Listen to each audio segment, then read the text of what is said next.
Hey, How's it going? good. Can you hear me? I can hear you. All right. Yes, sir. How's it going? Today is It's the going day good. that the Lord has made. We'll rejoice. We will rejoice. We'll be glad and rejoice in it. Listen, I wanted to talk about a couple things. First of all, I think that there's it's important to kind of know that preparation is a part of everything.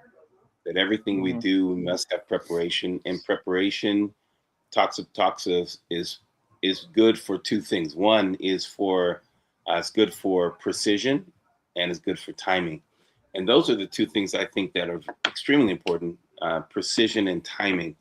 When we talk about precision, we're talking about just how close can we get without a margin of error. How do we get to something where there's no error in it? I was talking to someone who makes parts for aerospace, for the spaceships that are taken off, and the level of Hmm. precision that they have to work on. They have to work with these levels of Yeah.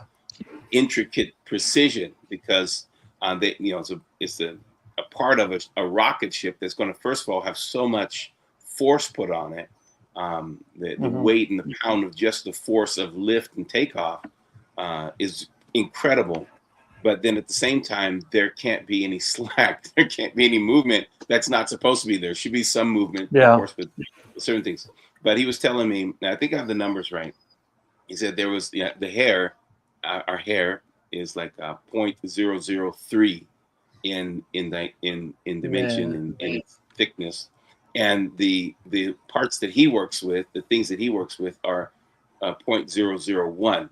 All right, so we're talking about it's smaller. He has to work at such a level of intricacies that you cannot Man. miss anything. You have to be able to do that all based upon a calculation.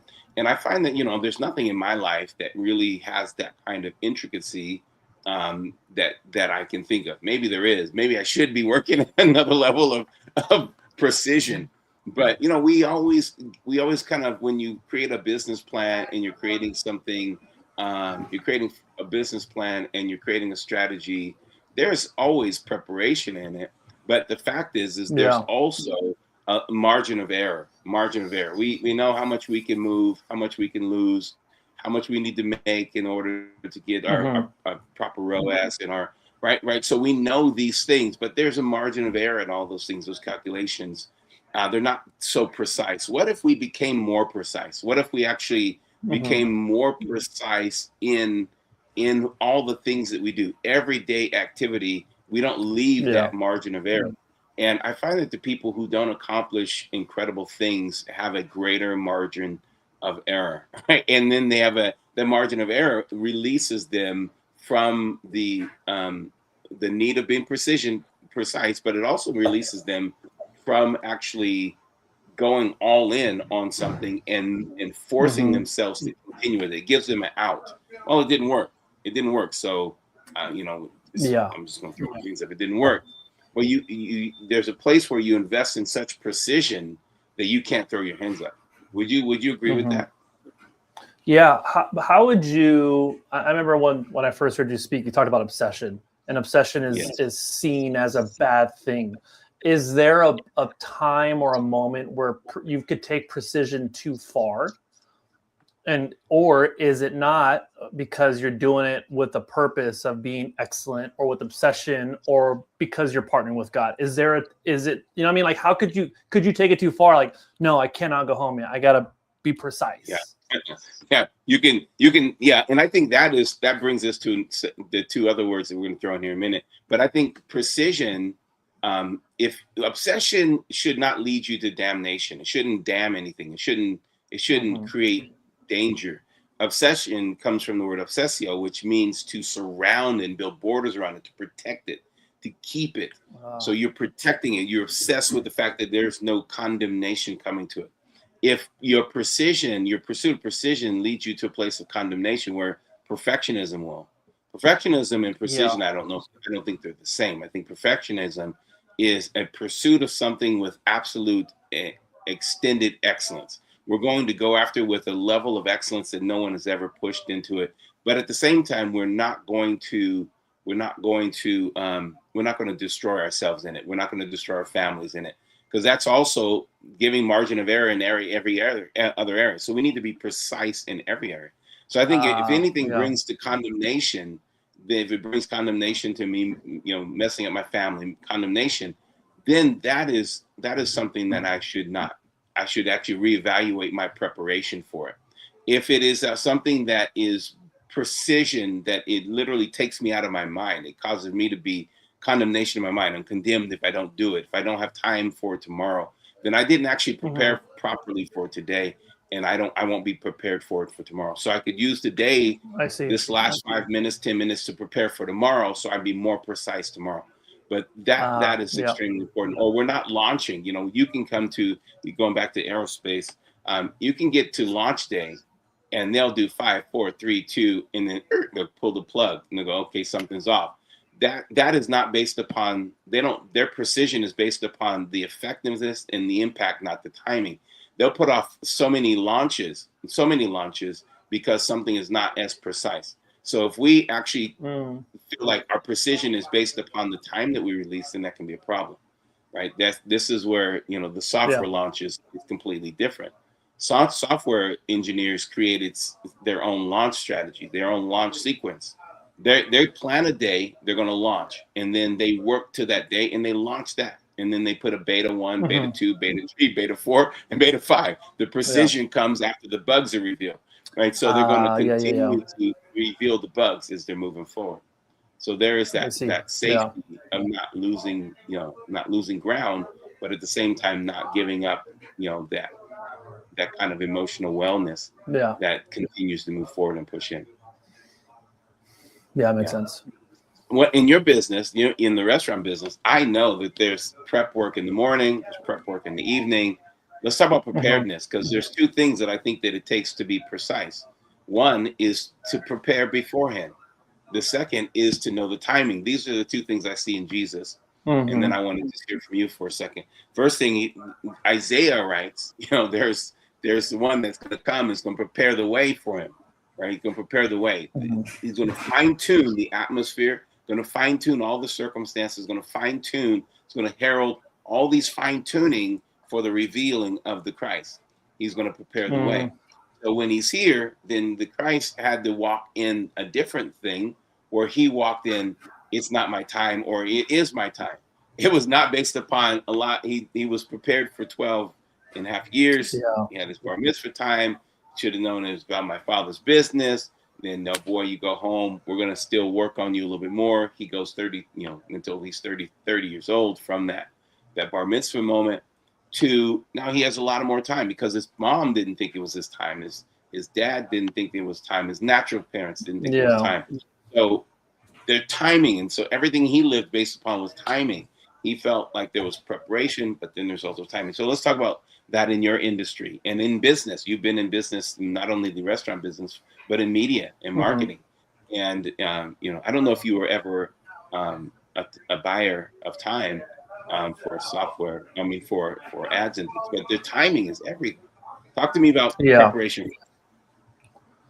I've learned, at least in the food industry, that preparation is almost more important than the execution itself.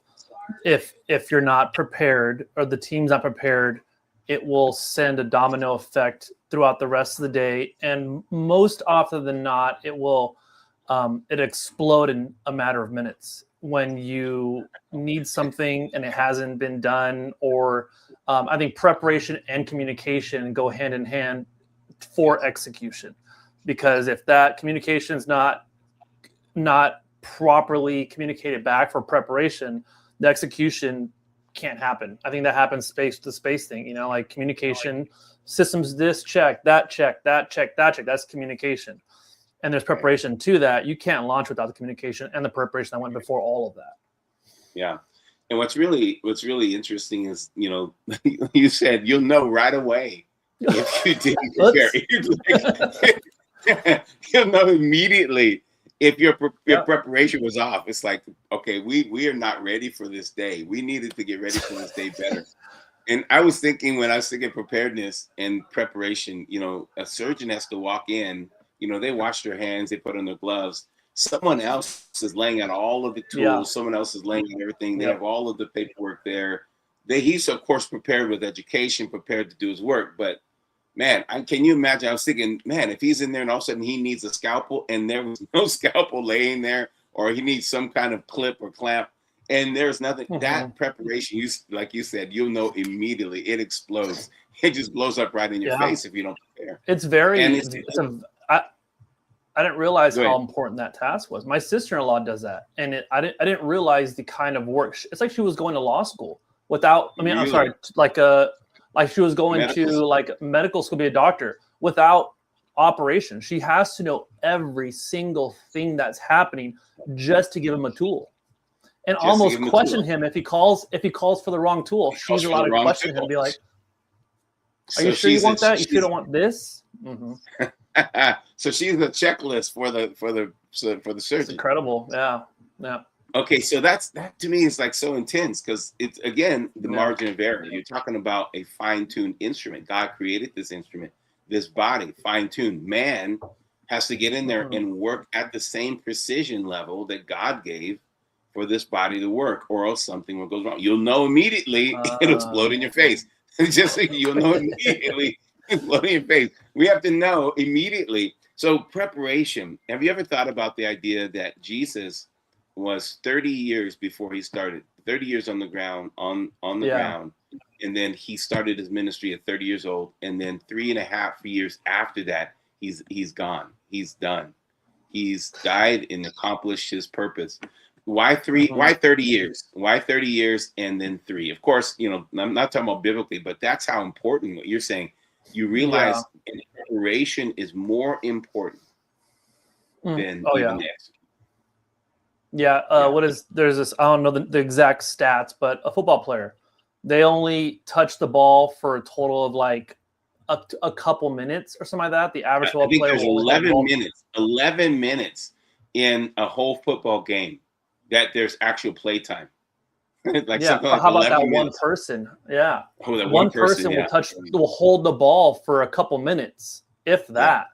But they have all that preparation leading up to it. All of the preparation leading up to it. So preparation, I think there's often people don't prepare long enough for the things that they're called to do. I think we want to get into the call of execution, and then we wonder, I think there is 20,000 churches. I know it's more than this.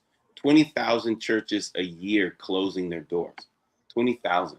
So there's lots of preparation in the word, but not preparation in the business aspects of running churches, right? There's not preparation in leadership. There's a lot of things that I think people are prepared for to get in ministry. So that shows us a little bit of the failure. And at the same time, there's that many or more churches being planted. So we have kind of this revolving door of things that are happening.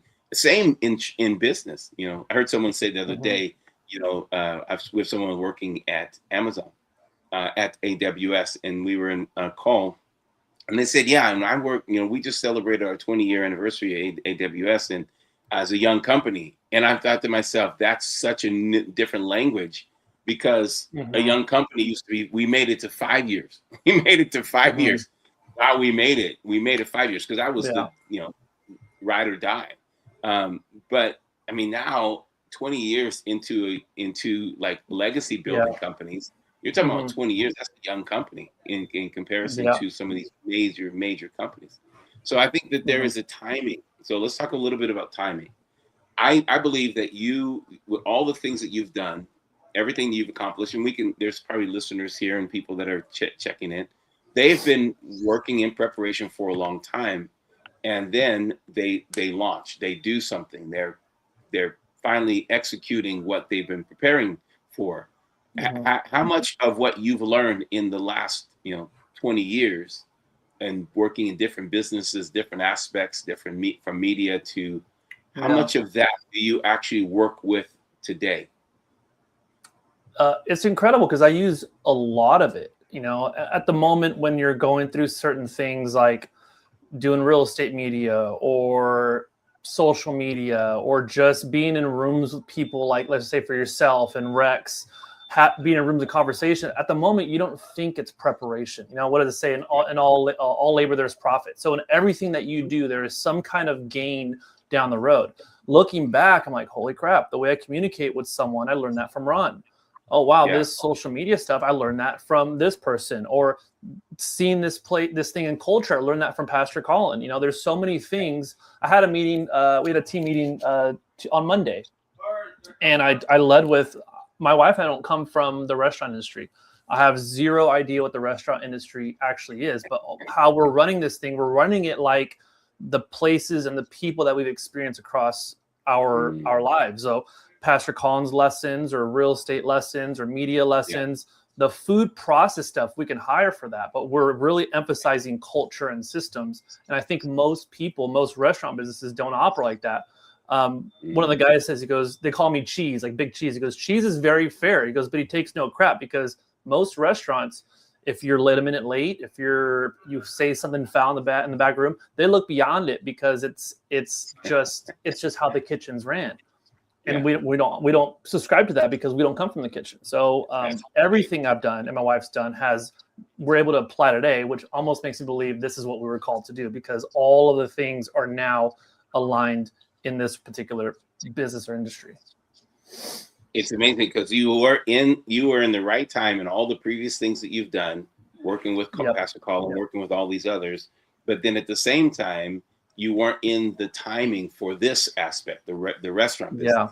But all of those things were the proper time, and then they accumulated to this being the right time with all of the preparation for all of those things. So can we go through a season of time where we're actually in a season of preparation, but we actually think it's the thing that we're supposed to be doing? Ultimately, we'll end up in another aspect going, this was really why I was called. This is who I am. This is what fits us. This is the culture of what we have. And we're able to execute this better. I want someone to really capture that's listening, because in the season that I'm in, there's a lot of things that are successful now that I'm not focusing on, that I thought I was going to be focusing on 10 years ago. I thought for sure I'd be focusing on that traveling and doing certain things. I thought for sure. But as I got into this one aspect of things, and I spent time there, and it prepared me and changed my mind and flexed me a little bit in different ways, then I got this other thing. And then all of a sudden my perspective of the way the world works changed. Then I'm thinking, well, what I'm working on is not really going to have the impact that I think it's going to have. So I have to actually adjust. So I find myself in a season of preparation. This season of preparation that I'm in, it feels like I'm cutting carrots. It feels like I'm like stirring horchata, right? I feel like I'm like in the season where I'm not selling horchata. I'm not actually. I'm not selling any. I'm not selling the jalapeno carrots. I'm not doing that. I'm actually now just chopping everything and soaking everything and marinating everything, and yet in that season, people look at me going, "Well, you should be doing what we're doing," but I'm thinking, I'm not. I don't feel that perspective of the world is going to be possible. It was going to be impactful. I feel like I have a different level of impact. So my timing where I'm at is different than the timing of those that are around you. Like in the same sense that you have a major restaurant that's been around for several years. I mean, I don't know how many years, but they have 100, they have 1,000 different franchises or 1,000 stores. They're starting across the way from you, but they come over and they eat your food as they're prepping. They're in the season of prep. They're not even open, but they're in the season of prep. You're open, but you're not as seasoned as they are. I just love this perspective to me is because they're eating your food, loving your food, coming and you're serving all their employees, their management and all that. But at the same time, they're starting something that's going to feed you because of the crowds of people that are going to come through, because they have been in it, they're seasoned in it. You can be in the same space, but in a different season, in a different preparation, in a different timing, in the same space, and people not understand that. You understand it, because that's why we talk a lot offline. We talk a lot about how that company's doing their thing and what that company's going to do and bringing someone else to you. And you find yourself sitting in the right place at the right time for the right reason, in preparation, but in execution at the same time. I just love Yeah. love the scenario. Yeah, I think that what I love about this, it alleviates you from pressure. You know, I think it's very easy to get caught up in I need to be doing this. You look around you, I'm looking across the thing, and Todd Graves, it's this 1,001 store, and for a moment you can feel the pressure of like I'm behind or I need to do this, I do that. They got more marketing than me, but like you said, if I realize that I'm in the preparation stage, and Yes. my time will come as long as I keep preparing and take notes of what I'm learning, then my time will come. And it just alleviates all of the stress of striving to have to build something bigger or feeling like I'm playing catch up all the time. Well, and that's the whole thing. It's like even me, I'm watching Netflix buy all the studios and all the stuff, and we're scrapping, we're working our tails off to get our first studio launched, and we have our our platform built. We get our first, but I feel like, man, I'm so far behind. But at the same time, there is a road for me to walk in the preparation that we're in. And what's really interesting is I just getting back to your scenario. Is you could look across going, man, look at this, look at this, look at this. But your culture, what you've built, and even down to the signage and the words and everything you do from the, you kept the menu precise, you keep the menu precise. You may have some special things that you're doing for this month or that month. This, this is our new breakfast bagel thing, right? But this is the fact is the precision is there. If you stay the long haul with precision and preparation and timing, knowing those three things are going to work for you, then you don't, as long as you save yourself from a wrong perspective, right? If you feel like you now have to compete with them across the way, then that's going to be a challenge. So you don't have to compete with them. You're not in competition with them necessarily. I mean, you are ultimately, but the fact is their season. They have, I don't know, billions of dollars behind them. You don't have that yet, but you're working in preparation for that. As long as you keep the perspective and you keep the precision like you do. I mean, the way you hire, the way you fire, the way you are doing the things that you're doing. I mean, you're doing the work.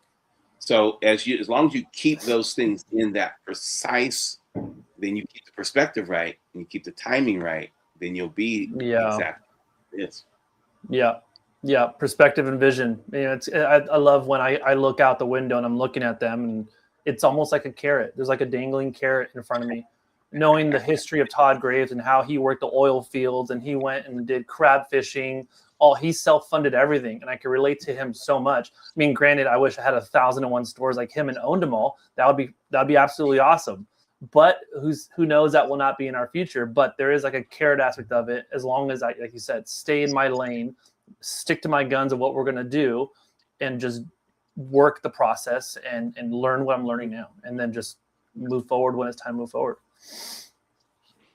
Yeah, I think it's great. And I think for anyone that's in that season of preparation, that's just listening, if you're watching, you're in that season of preparation, don't be hard on yourself. Know that there's a need for someone to be in there chopping the cilantro, someone to be, I'm just using those terms because we're talking in this restaurant, but there's someone that needs to be in there putting down the scalpel and the clips and the clamps and all the stuff and the gauze. Can you imagine if you don't have the gauze there? It's like this arteries. It's the gauze there. Oh, we don't have the gauze. Can you imagine they have to go down down the hall, come in with gauze? Yeah, it's like you can't. Imagine leaving the tool in the body. That one's supposed to stay in there. That's also her job. She's got to make sure they're all back on the table. It's all on the table. I mean, we heard the stories of someone, everything back in, everything that we brought up was put back in, and everything that we were using is out. Yeah. I mean, the stories of people they're now having the right on their body. This is the one, not this one, because there's preparation. The preparation could mess up stuff, right? So if you don't have the good proper preparation, make sure that you are working on your preparation. And this is, again, going back to the precision. The scripture says that everything is beautiful in its time. Everything is beautiful in its time. And that no one can search that time except for the fact that God put eternity in your heart. And there's something that's in your heart that beats, that goes, you know what, one day I'm going to be there. I may not be excited. I'm excited about where I'm at, my one, and I'm watching someone else plant their 101. Man, that means it's possible. That means it can be done. It's just a matter of precision, a matter of preparedness, and a matter of timing. I've got to make sure I keep my margins right, and I've got to make sure I work with precision, and I keep my perspective right.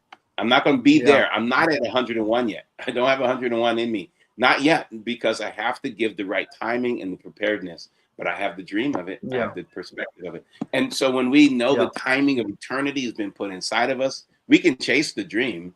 And you know what I love also is, people might not understand. Why did you leave? You were working with one of the top people in their industry for media and social media. Mhm. People could be looking at going, why in the world did you leave this? You could have been at this Mhm. place that he's at now. You could have been doing this.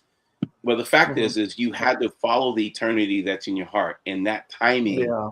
is so important that you don't actually you don't go for things that have temporary, momentary, when the eternity is beating in your heart. Right? Follow that Yeah. calling, that eternity. I love that.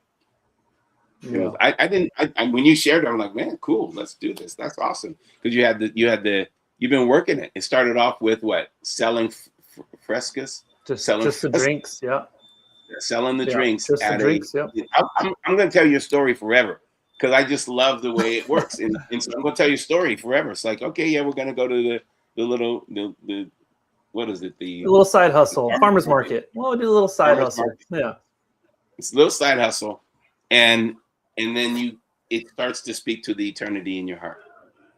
Yeah. And then Yeah. that eternity just keeps growing and keeps growing. And then as more you tap into it, the more of what God's perspective for you forever now starts to manifest in you.